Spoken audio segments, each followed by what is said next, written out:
Cool, I'm gonna do some poems for you. Is that all right? Yeah? Dope, cool, I just thought I'd check.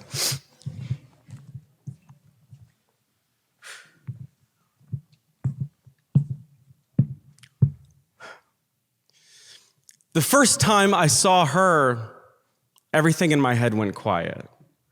All the tics, all the constantly refreshing images just disappeared. When you have obsessive compulsive disorder, you don't really get quiet moments. Even in bed, I'm thinking, to lock the door, yes, to wash my hands, yes, to lock the door, yes, to wash my hands, yes. And when I saw her, the only thing I could think about was the hairpin curve of her lips or the eyelash on her cheek, the eyelash on her cheek, the eyelash on her cheek. I knew I had to talk to her. I asked her out 6 times in 30 seconds. She said yes after the third one, but none of them felt right, so I had to keep going. On our first date, I spent more time organizing my meal by color than I did eating or talking to her.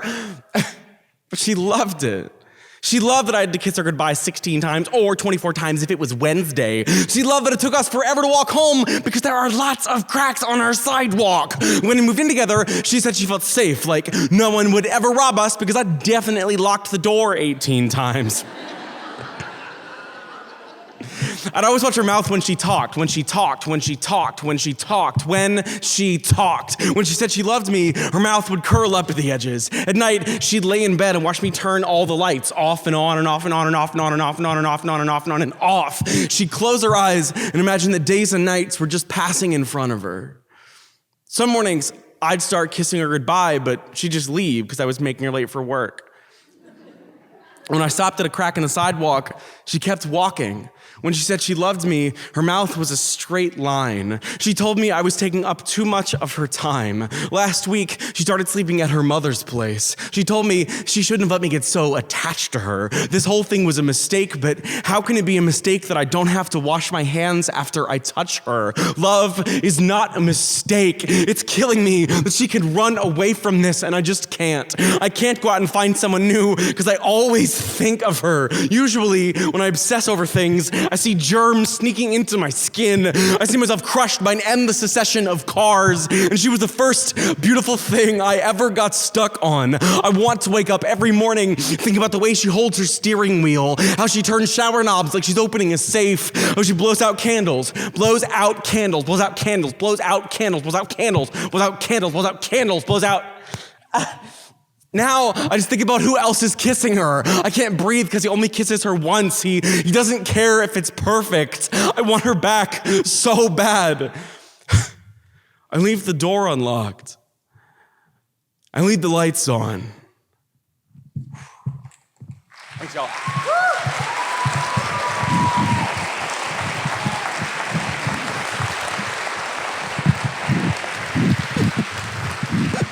Thank you. Hi, my name's Neil Hilborn, and you might recognize that poem from the internet. I think when Upperly posted it, they titled it, Bearded Dude is Funny, Then Sad.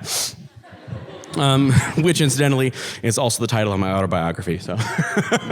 Just kidding, not funny, very sad though. All right, so yeah, that's the most watched poem on the internet. It has like 75 million views across a couple of platforms, which, yeah, is pretty dope. Which like weirdly, I think makes me the most watched poet on the internet, although that means that I have fewer views than any cat. So,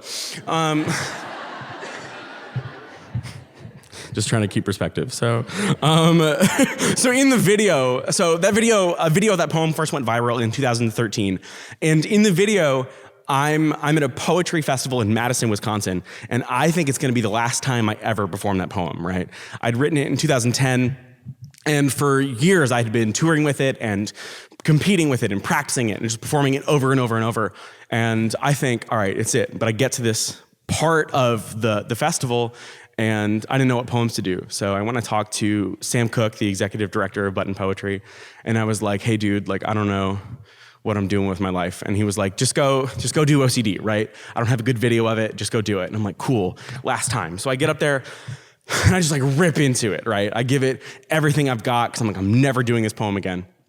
And it's always nice to be wrong. Anyway, so I just tear into it. I'm exhausted. I get off stage and we put the video up on the internet, and for a couple months, like nothing happens, right? It gets like 5,000 views. And I'm like, cool, whatever. I'm gonna go and write some new poems because that's where my career's going. And Then in August of that year, somebody just happened to post it to Reddit at the right title with the right time, you know?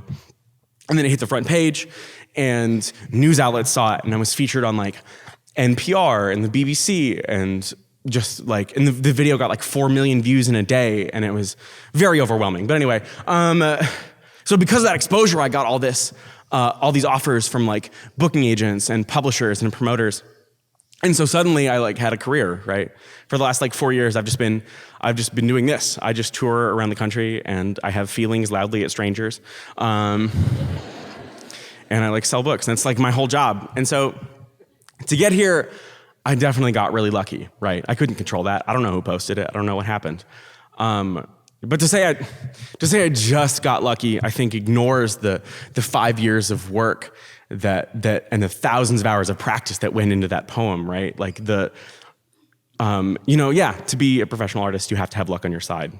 But I think what I was doing, being out on the road and making no money and sleeping on floors and not eating enough and writing every day, I think I was out there creating my own luck.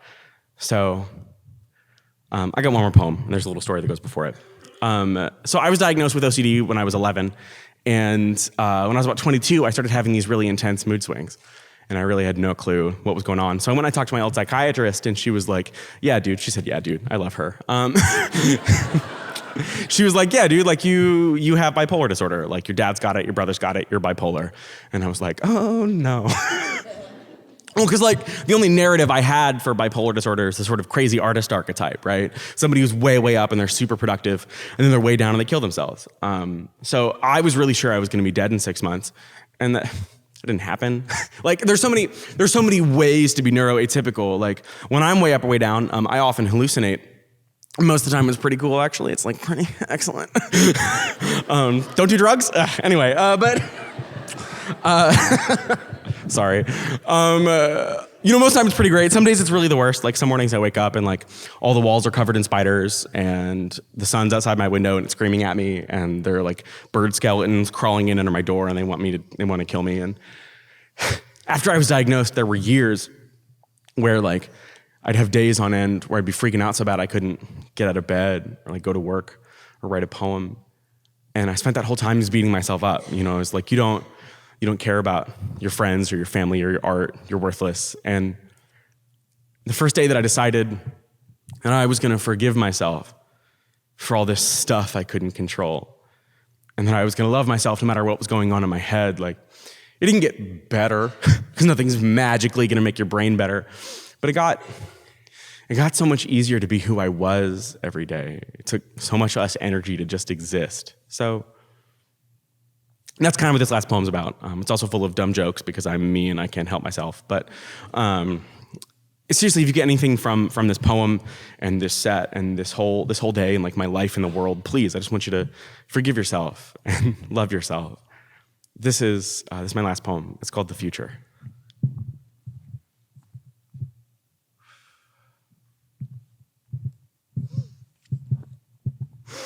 The worst thing about being naked and then being hit by a car is that road rash is a problem for skin. Why was I naked in the middle of the road at noon? I'm glad you asked. Imaginary other half of this conversation, I have no idea. Some characteristics of bipolar disorder can include dissociation, hallucinations, and fugue states, so sometimes I wake up in places I didn't go to sleep. So, there I am, nude, splayed out on the hood of a car like a slutty chicken, and I'm screaming about the government conspiracy to take away my feet. Not my real feet, just my brain feet. And I'm about 6 inches away from the concrete when I realize, in slow motion, like the exact opposite of a rhinoceros attack, this is not how I imagined my life would turn out. When I was little, I broke both my ankles jumping off a roof because I was sure a cape would enable me to fly. My parents attributed this to my strong imagination. Last year, my therapist called it a delusion. I failed to see the difference. Also, I really can fly and see the future and make stupid people leave coffee shops with my mind. 43% of the time. Sometimes I see people as colors. The point is, here's a list of things that my brain has told me to do. Join a cult, start a cult, become a cabinet maker, kill myself, so in essence, become a cabinet maker.